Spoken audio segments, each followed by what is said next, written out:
Նույն օրը Երևանում, Ստամբուլում, Հռոմում հանդիպել են Հայաստանի ու Ադրբեջանի ներկայացուցիչներ։ Երևանում չորեքշաբթի Հայաստանի ու Ադրբեջանի քաղաքասարակության ներկայացուցիչներն են նստել կլոր սեղան քննարկման, խոսել խաղաղության գործընթացի մասին, հետո նրանց ընդունել է Անվտանգության խորհրդի քարտուղարը ու բարձր գնահատել այդ ձևաչափով հայ-ադրբեջանական հանդիպումները, որոնք պետք է նպաստեն շփումների հաստատման ու խաղաղության ամրապնդմանը։ Չեմ կարծում, որ այս միջոցառումները առանձնապես որևէ կենսունակ, այսպես ազդեցություն կարող են թողնել, այսպես ասած խաղաղության գործընթացի վրա, որովհետև խաղաղությունը, ինչպես բազմիցս ասվել է, եւ այստեղ ես կարծում եմ նույնիսկ քննարկման կարիք չկա, խաղաղությունը հիմնվում է ուժերի բալանսի վրա։ Իդեպ Հայաստանի ու Ադրբեջանի քաղաքասարակության ներկայացուցիչներից ոմանք ոչ թե դեմ-դիմաց են նստած եղել, այլ կողք կողքի։ Այսպես կոչված քաղաքացիական հասարակության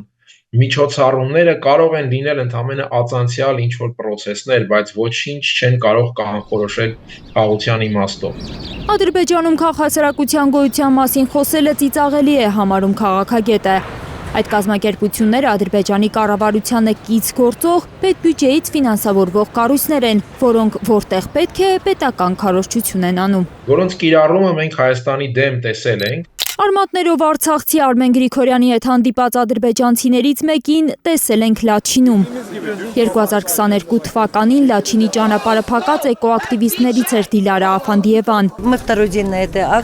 որ լրատվամիջոցների տեսախցիկների առաջ հաճախ էր հայտնվում ու չի բացառվում, որ էլի հայտնվի։ Մենք այդ Ադրբեջանի հատուկ նշանակության քաղաքակտիվիստներին տեսել ենք նաև կամ տեսնում ենք եւ ես կարծում եմ դեռ կտեսնենք Հայաստանի դեմ այսպես ասած բնապահպանական շարժումների տեսքով։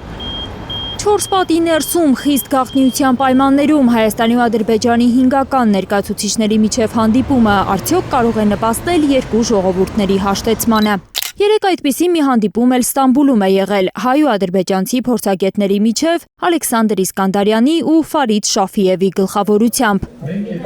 Քաղաքագետի կարծիքով այս հանդիպումների հիմնական նպատակը ընտրություններից առաջ տպավորություն ստեղծելն է, թե խաղաղություն է հաստատվել Հայաստանի ու Ադրբեջանի միջև։ Ես կարծում եմ մենք գործ ունենք առավելապես այսպես քարոզչական մի միջոցառման հետ, որը ըստ իս դարձյալ տեղավորվում է այն քարտ բլանշի շրջանակում,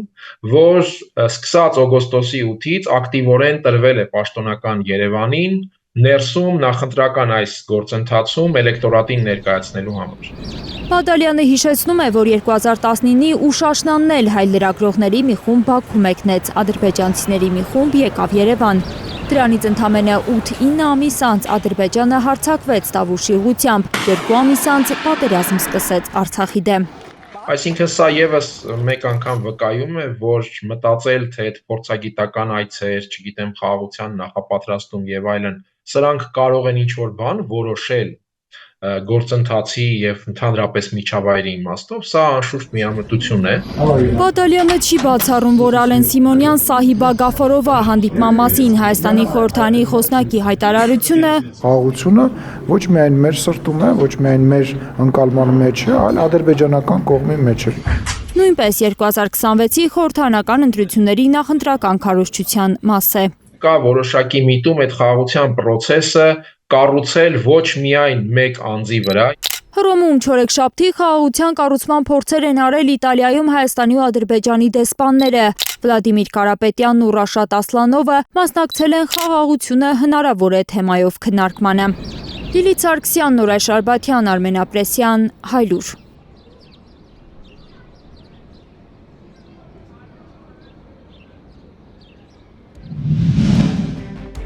Հայաստանում եւ աշխարհում տեղի ունեցող իրադարձությունների մասին առաջինն իմանալու համար բաժանորդագրվեք մեր ալիքին, սեղմեք զանգակը, որ բաց չթողնեք ամենահրատապը, ամենակարևորն ու հետաքրքիրը։